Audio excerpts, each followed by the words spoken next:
Welcome back Welcome back, guys.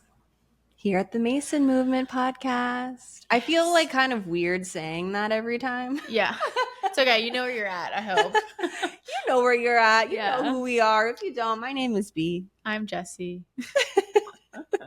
Yeah. So this episode is all about regaining your confidence after heartbreak. Like, this is one of the polls that we took as well, and we got like a lot of responses on this. You know, like, how do I get my confidence back? I'm heartbroken. Like, what the F do I do? Been there, done that. So many times. So many times. I'm like such a lover. So like when I get like heartbroken, I'm sad girl. I had a whole sad girl playlist, man. And when I'm sad, I know how to make myself real sad. So yeah, this episode is perfect for you if you know you're going through heartbreak right now, or if you've gone through heartbreak in the past and you'd like to like maybe gain some new insights and send some more love to those past versions of you that are still grieving. Yeah, absolutely. Because it's not a linear process, that's for sure. 100%. It takes time. We know these emotions like come in waves. Like your process is perfect no matter what it is. Maybe you were in like a toxic situation or codependent. You've like totally like lost yourself. But yeah, we're here to just give you a little bit of insight about how we've, gone through heartbreak and what's helpful and, kind of a way to like redefine heartbreak. Yeah. So let's get right into it. Miss Lover, how have you dealt with heartbreak in the past? How much time do we have? How much time? We're going to need a part 1, 2, and 3. How have I dealt with heartbreak? I feel like that's such a loaded question. In the past, a pattern for me was to jump from like one person to the next without feeling fully the effects of the initial relationship. I would just be like, okay, it's done. I can't feel this pain. Like I'm, and then I go to the next person.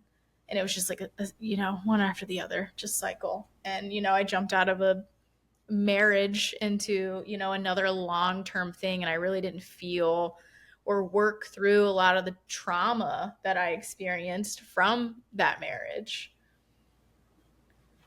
Yeah. I mean, I can totally relate to that. I think a lot of people can. Mm-hmm. I used to be a serial monogamist. That's what they call it. Yeah. You just jump from one monogamous relationship to another. No time in between. And honestly, like there's really no judgment around like the amount of time in between. Like we've talked about this, I think on season 1. Yeah. Like because I, a couple months before I met you, I had gotten, a divorce. So I kind of had this like arbitrary rule in my mind that well, maybe I need to be single for like a year before I can be in a serious relationship again. Where does that year come from? But that right? Yeah. Have you not heard that? I've heard it, and I've tried that too. I was in the same mindset after my last relationship. I was like, I'm going to just take a year, eat, pray, love. Like, who came up with that? And then I was just like, wait, like, yeah, time isn't real. Time isn't real. But I mean, so like the lessons and integrating all of that and like getting grounded after, one relationship to the next, I think is important, and that's what I did in this last time that I've never done before. Of course, I didn't have everything figured out because, my therapist at the time, she actually told me something really insightful because I was telling her about, I think I need to be single. Like I need to do this. I need to do that. And I was just starting to talk to you, but I'm like, oh my God, this person is like such a great catch. And like, I could see this getting serious real quick. Like, I don't know if I'm ready. And my therapist said like, essentially like, you're not like maybe like healing the deepest that you can until you encounter like another relationship. Like you can't work on relationship like issues and problems that you've had in the past until you enter the next relationship. And I was like, Right. Like there's only so much healing you can do Right. on your own being in that cave, you Yeah. know? Because if like you don't have another person around to trigger you, like how are you going to trigger yourself? I mean, I guess It happens, but it happens, it's but like different. there's been a deeper level of healing, you know, that I thought as well. I had the same mentality, same mindset. I was like, oh, I need to like take a lot of time and then like enter you into the chat room. And I'm just like, wow, I can't ignore this person, you know? And then I thought like, how am I gonna like heal? Am I just repeating like an old pattern? But it's like, no, like there's been even deeper layers of healing that I would not have experienced had I not opened myself to you. Right. Right. So if someone's like newly, like freshly heartbroken and they're not necessarily, or maybe they're dating, maybe they're not, whatever, but like what sort of wisdom or advice would you give to them? Feel your feelings. It's okay. Like, yeah, it's essentially like when you're going through a breakup, it's like this person, it's almost like a death, but like with death is a rebirth every time. And I stole your line. But You all can't maybe see if you're just listening, but I just gave her a devilish smirk because I literally just said that before we got on here. But that's okay. That's my ego. That's all ego. good. I don't own that. That's all good. Yeah, but it was just in my mind, and it was too good. She steals my lines all the time. No, but if focus. But yes, like essentially, like when you're going through a breakup and you're in the thick of it, like feel your feelings. Like yes, we know like the emotions come in waves. 1 second you're like, oh, like single era, whatever, and then the next you're like doomsday in your bed, blackout curtains. You don't want to like be in the world, and we totally get that. But I think the biggest piece of advice is like almost kind of like using this time as, you know, like yes, feel the heartbreak, but like also rediscover yourself. Like that can be really exciting. Like that can be a really exciting time to, especially if you were really like lost in your relationship. Like, wait, what do I like? Like, oh wait, like dude, I remember when I got out of my like long-term relationship and like I had my house to myself for the first time, and I was like, wait, I only have to like cook dinner for me, or like I could go out and get whatever I want to eat, and I can like, yeah, I can do whatever I want. And just having that like freedom and just feeling so good and excited, and like, wait, like I don't even know what I like to do anymore in my free time, in my solitude, like really getting to rediscover myself. And that was really exciting. Slight side quest. Because I love hearing like about that time when it was then the first night that you had to yourself after your partner had moved out, your ex-partner. I love hearing about this. Didn't you like paint your whole house naked or something? I did.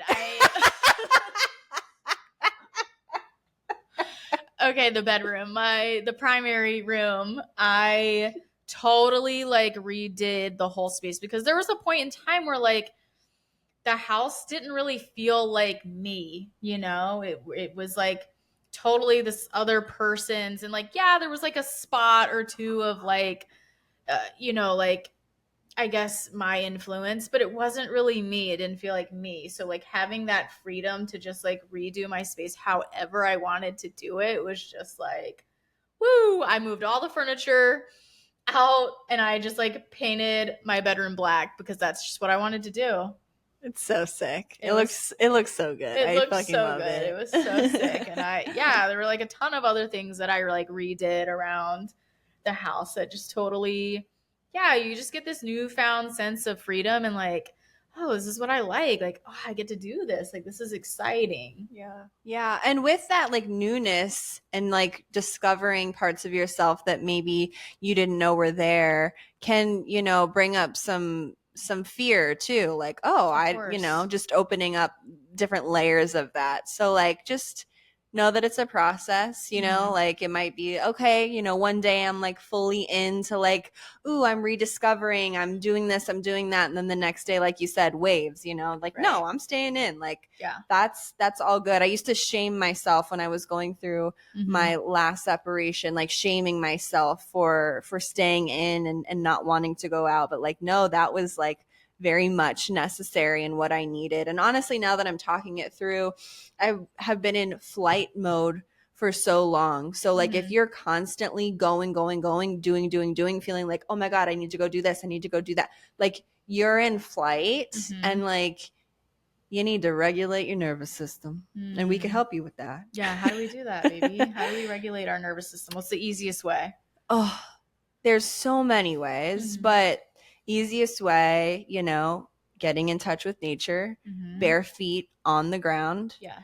Another like really easy thing that you can do. I mean, I teach guided meditation and breath work. So if you want to go deeper, contact me. But something that you could just do, like a humming noise that can really like calm you down. So if you just keep your lips closed together and you make the M sound and you feel that vibration in your brain, oh, it feels so good. Maybe let's do it once. Let's all try it together. Okay. Inhale through the nose and then exhale with the humming.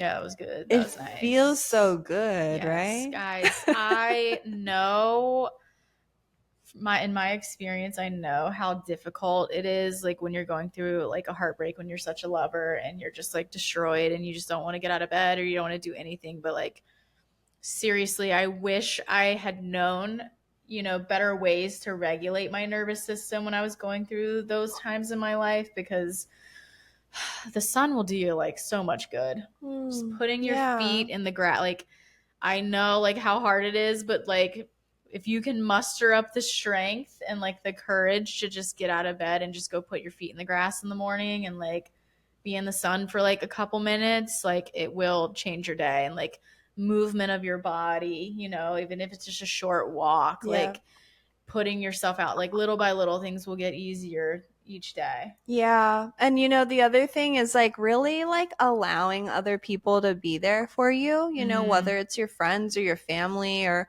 your animals, like whoever, like just really allowing other people to give to you when you're going through something super vulnerable. Yeah, being like totally open and receptive to the love, you know. So on the other side of vulnerability is just like a lot of love that wants to come to you. Oh, that's beautiful. I know. You're very like poetic today. And every day, but I'm a lover. Yeah, but if you're going through a heartbreak and you're really struggling right now, like we're sending you so much love, so much like peace and patience during this time. Like give yourself that patience. Yeah, give yourself the love that you were giving away. Like give it back to yourself and rediscover who you are. Like whether that's like figuring out what you like to eat on your own again, you know. Right. Whether it's like redecorating your space, you know, maybe you and your partner had a shared space and they're no longer in that space. Well, like fill it with all the things that you love. Right. Something that's coming through right now, and I don't know what the answer is to this, but if you're like, I mean, obviously, I think a lot of our audience is queer, but like a queer person going through a breakup, like, are there any nuances with that? I'll have to get back to you on that. Let me like feel on that, but that's a good question. Yeah. I feel like, let me actually feel on that more before I answer it. I kind of feel like just for me, so how I identify is like I'm very fluid. Like I don't just like women or men or who, like it's just whoever I'm attracted to, like whatever gender they are. They could be trans, like it is what it is. But my last serious relationship was with a cis man. And I think we're kind of going off on a tangent here, but I think somehow this relates. Yeah.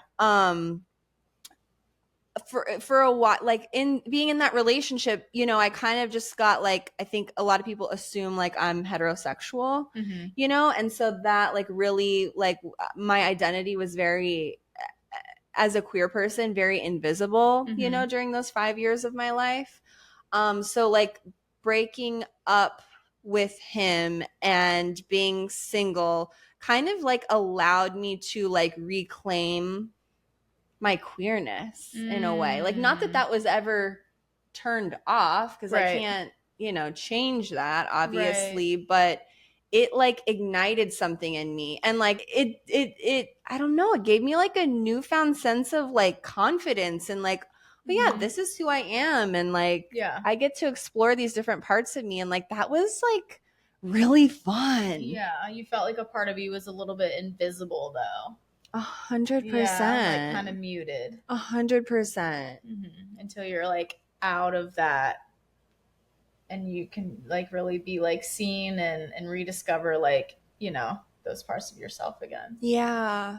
So maybe someone needs to hear that. That was just coming through. We didn't talk about that before, but yeah, that goes for anybody, I think. Yeah.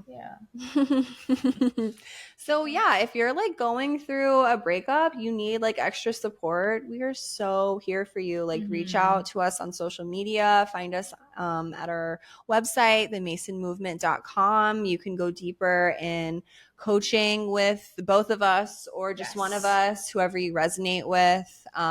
Also, we do an amazing I don't even practice methodology, something that we sort of like created together. It's called Light Flow. And basically what that looks like is I guide you through a breath work and meditation that is personalized for you and whatever you're going through. So in this situation, it would be heartbreak, obviously. We'd really like work with your heart. And then Jess leads the energy work portion of it. So essentially, like I do a little bit of like energy movement. Like I can feel where you're blocked in your different chakra system, and think of it as like I'm putting love there. And I'm, you know, like I feel like I am, or I know I am, an intuitive channel. You know, sometimes I'll have like affirmations come through or just like a short message for you. And essentially I'm like, yeah, I'm putting love over that area and just praying over that area. And these sessions are, very personalized. They last for 75 minutes. You know, that first 15-minute would be really just getting to know you and seeing what kind of space you're in and what you're really needing, what your body needs. Right. So definitely like check that out on our website. And another exciting thing is we have a new membership rolled out on the platform called School, SKWW, not WW. Wow, SKOOL. That's what I meant to say. Maybe I need to go back to school. As soon as that was coming out, I was like, that's not right. I was like, what is she saying? Yeah, what you said, OOL. .com. www. I was thinking like a website. Yeah.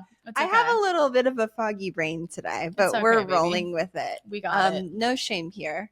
So on that platform, you can find a beautiful free membership that we are offering to all of you at this time. Anyone and everyone, like, and it's for, you know, it'll be tiered. We have so stuff going into it. So many freebies. Yeah, guided meditations, some breath, all of our episodes will be on there. Like, yeah, some exclusive free content, and then just Yes. more and more to come as time goes on. Yes. And it's only going to be free for a limited amount of time. So I would head on over there now Yes. if you're interested. Yes. Get in before we start charging. Yeah. Yeah. All right, guys. Well, this has been beautiful. And we will see you guys in the next episode.